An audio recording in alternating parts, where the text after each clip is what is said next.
നമസ്കാരം സാർ. സന്ധ്യബാർ. ആ ഞാനേ ഇപ്പോൾ എ സിക്കകത്ത് ഒരു അരമണിക്കൂർ മുമ്പ് വന്നിരുന്ന് ഞങ്ങൾ കഴിച്ച്. തോമസ് അച്ചായല്ലേ നമ്മുടെ ലണ്ടനിൽ അച്ചായൻ്റെ കൂടെ ഇരുന്ന് ആ ടേബിളിൽ ഞങ്ങളെ ഒരു പേഴ്സ് അവിടെ മിസ്സായിപ്പോയി. അവിടെ എങ്ങാനും കിട്ടിയിട്ടുണ്ടോ?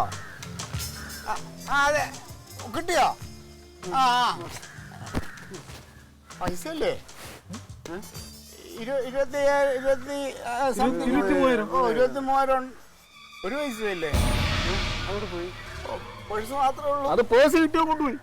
ഓ ശരി ശരി, സോറി. കഷ്ടം നിന്റെ എന്റെ അടുത്ത് അന്നേരം പറഞ്ഞു പൈസ എന്റെ കയ്ത്താന്ന്. ഞാൻ സൂക്ഷിച്ചു വെക്കുള്ളായിരുന്നു. പോട്ടാ കൊണ്ട് കളഞ്ഞിരിക്കുന്നത് 23,000 രൂപ. നീ എവിടെ പോയിണ്ടാക്കി 23,000 രൂപ? ഈ വണ്ടിക്ക് ഇനി ആര് പൈസ കൊടുക്കും? നിങ്ങൾ പേഴ്സ് എടുക്കുക എന്താ വെച്ചാൽ പോയി നോക്ക്. എനിക്ക് എന്റെ പൈസ കിട്ടണം. 5,500 രൂപയാണ്. റൗണ്ട് ചെയ്ത് 5,000 രൂപ തരണം. ഒന്നുമില്ല.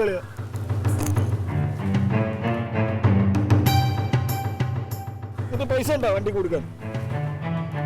അതെ അനിയ, ഞാൻ അടുത്ത ആഴ്ച തിരുവനന്തപുരത്തോട്ട് വരുമ്പോൾ പിന്നെ എൻ്റെ റബ്ബറിൻ്റെ ഇച്ചിരി പൈസ കൊണ്ടാണ് ഞാൻ അങ്ങോട്ട് വരുന്നത്. അപ്പോഴേക്കും നമുക്ക് നേരിട്ട് കണ്ടാൽ ഞാൻ ആ പൈസ സെറ്റിൽ ചേട്ടാ ഉടായ്പൊന്നും കാണിക്കില്ല. ഒന്നും പറയണ്ട. ഉടായ്പൊന്നും കാണാൻ എനിക്ക് എൻ്റെ പൈസ തരണം. എനിക്ക് ഇത്രയും ദൂരം പോകാനുള്ളതാണ്.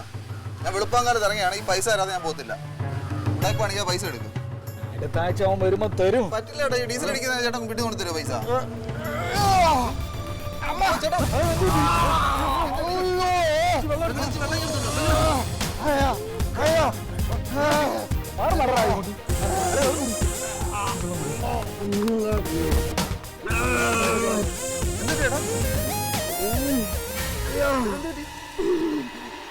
എന്താ